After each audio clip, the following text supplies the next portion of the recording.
Queridos hermanos buscadores, en el grano de mostaza que hoy quiero poner en tierra con la esperanza de que fructifique, quisiera compartir un poco el pensamiento sobre, de decir un modo que entendemos, las persecuciones a la iglesia. No es para quejarnos, no es principalmente para mirar al perseguidor, y podemos entrar en la reflexión. La iglesia a lo largo de los siglos ya Jesús lo anunció, que sería la iglesia, los cristianos perseguidos, y por su fidelidad al nombre de Jesús, por su fidelidad a anunciar el Evangelio. Y lo fue desde el comienzo, ¿no? Por distintos motivos. Hoy la lectura que generalmente se hace es como política. Algo de eso hay, porque la iglesia, en primer lugar, es un cuerpo, es un pueblo orgánico. Jesús no dejó ni un libro, ni solamente ideas.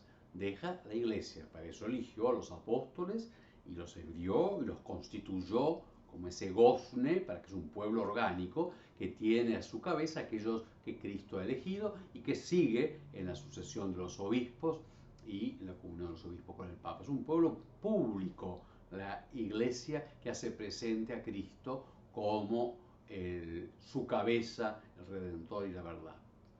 Por cierto, no lo vamos a negar, que puede y ha habido persecuciones provocadas por miembros de la iglesia, por pecados, por faltas y aún por errores. Dejemos eso. Pero vamos sobre todo y a mirar lo nuestro más cercano, contemporáneo, ¿no? La iglesia fue fuertemente perseguida, los cristianos, por los regímenes comunistas, hasta la destrucción de las iglesias, la prohibición de existir, la supresión pública, bueno, y con muchísimos muertos. Fue también, por cierto, muy perseguida por el régimen nazi, contrariamente a lo que se dice, más allá que hubiera esa complejidad histórica y sobre todo en el pueblo que estaba bajo ese régimen. Pero, digo, fueron numerosísimos, fueron miles los sacerdotes que murieron, los cristianos, por la fidelidad al Evangelio. Celebrábamos el 14 de agosto San Maximiliano Kolbe, un sacerdote religioso franciscano conventual, estuvo en el Japón como misionero, estuvo pues, en Polonia con gran actividad, y bueno, lo llevaron al campo de concentración. Y allí estaba junto con tantos sacerdotes, por supuesto, también con otros perseguidos, como los judíos por ser judíos y por otros motivos. Habiendo habido una cierta rebelión en el campo de concentración, el régimen nazi decidió, como para mostrar que iba a matar uno de cada 10, lo que se llama diezmar, ¿no? Y allí mismo uno, que los designados, que era el padre Colbert, no había sido designado para que lo mataran allí, uno era un padre de familia, que bueno, se lloró, porque iba a abandonar a su familia, porque él estaba preso de familia afuera, y el padre Colbert se ofreció en nombre, en lugar de este padre de familia, y con total pureza de fe y de caridad. Y ha habido muchas persecuciones, también de otro estilo, de no reconocer derechos. Ahora, la iglesia reconoce, y tenemos que reconocer nuestros pecados, ¿no? Los miembros no somos perfectos, la iglesia es santa por su cabeza Jesucristo y produce santos y nos santifica y nos perdona, pero no somos todos ni perfectos ni santos.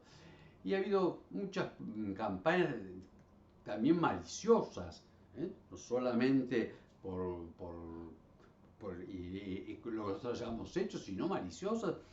Cuando en Irlanda, que aparecieron muchos ofensas y pecados y violencias de miembros de la iglesia, que hay que conocer en su situación histórica, que no voy a entrar en ella. Se levantó una calumnia y se hizo una película falsa contra unas religiosas. Irlanda se independiza en la década del 20 del dominio inglés, un país muy pobre, con mucha población, y bueno, a estas religiosas el gobierno, como podía, le entregaba su cuidado niñas huérfanas, y también las familias que tenían hijos numerosos para que ellos los cuidaran. Y ellos los cuidaron realmente en la organización que ellas tenían, en un trabajo muy duro, porque a su vez también el Estado le daba gran parte del lavado de la ropa de los hospitales. El lavado que empezaba en aquella época, no era con máquinas, era con un esfuerzo enorme. Y también las pupilas participaban de ello, lo mismo que las religiosas. Pero las acusaron de abuso, de violencia, de golpear, y todo falso, todo falso. Y los mismos, los que quedan, los que quedaban, que eran, jamás que las hermanas las respetaban, las cuidaban, y que nunca, sí, tenían un régimen de trabajo duro, porque esas casas eran de ese régimen de trabajo duro. Y cuando, después que la película se hizo y todo se hizo y se difundió por todas partes, entonces después vino la investigación y se probó que era falso, lo que dijeron, lo que habían acusado y había hecho la película, sí, que era falso, pero igual servía para una cosa noble que era acusar falsamente a la iglesia. Así que hay muchas calumnias, como ahora ha sucedido así en Canadá, que son complejas porque son de otra época,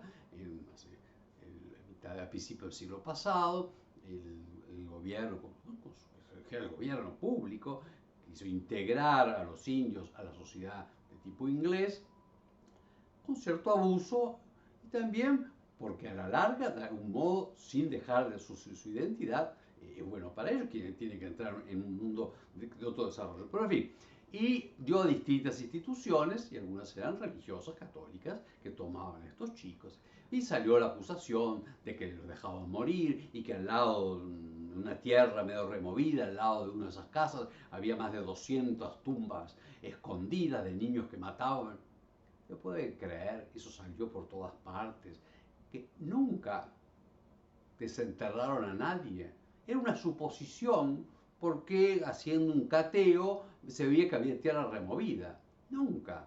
Y ninguno fue muerto injustamente. Lo que está documentado, sí, hubo niños que murió de tuberculosis, que es una enfermedad gravísima. Yo tengo una tía que no la conocía, hermana de mi padre, y digo, y estaban socialmente bien, y murió de tuberculosis. Así que digo, cada época tiene sus, pero no porque sus males y, bueno, y sus cosas incurables. Y, así que no, eran cuidados. Y, bueno, sí, les enseñaba inglés y algunos sufrían más. Algunos les llevaban las mismas familias también, porque querían de algún modo que sus hijos progresasen.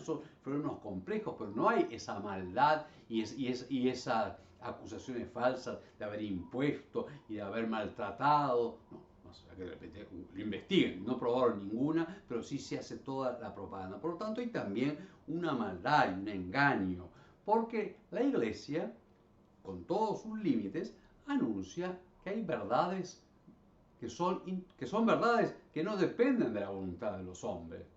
Y por eso cuando defiende la vida de cada ser humano, está defendiendo el derecho fundamental. Por supuesto que además, como la verdad también existe Dios, el fundamento de la dignidad de cada hombre es que ha sido creado por Dios y redimido por Jesucristo. Pero aún con la razón se entiende que la vida es un don, que nosotros que tenemos que recibirlo y cuidarlo en los demás. Que también hay mucha persecución que es falsa, es engañosa. Queda bien, te ve que para otro tipo de acusaciones hay que cuidarse porque seguía bien el juicio, pues por calumnia, en fin, etc. En cambio, es fácil, cómodo calumniar y acusar a la iglesia y después no se hace además la rectificación que corresponde.